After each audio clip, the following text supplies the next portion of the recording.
Oi Darks doidos por Avaquim, como vocês estão?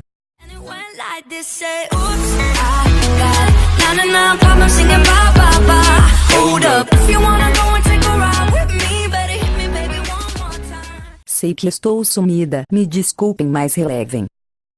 No vídeo de hoje vou mostrar como colocar funk no rádio do Avaquim. Esse método é novo porque o método antigo não funciona mais.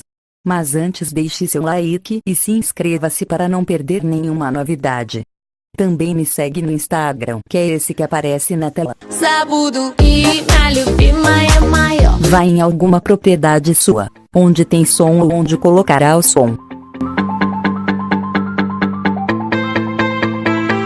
Clique em interagir.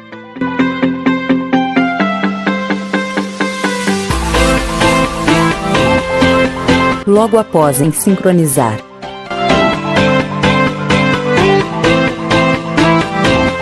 Clique em Pop, depois em Team Pop.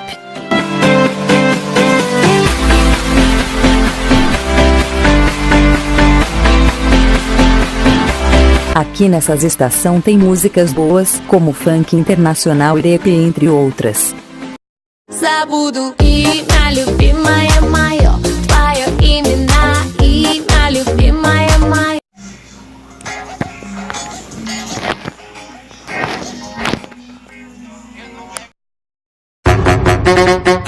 Desse jeitinho, hein?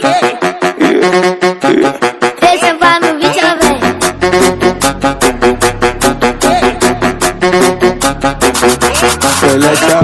Alô Pedro, tô chegando, vamos ver no que vai dar. Tá na pista, vou ferver, tô querendo provocar. Hoje eu vou fazer história e a intenção é não parar. Não parar. Mostra a habilidade que essa cintura tem. Mexendo, mexendo, chama ela que ela vem. Mostra a habilidade que essa cintura tem. Mexendo, mexendo, chama ela que ela vem. Chama ela que ela vem. Chama ela que ela vem.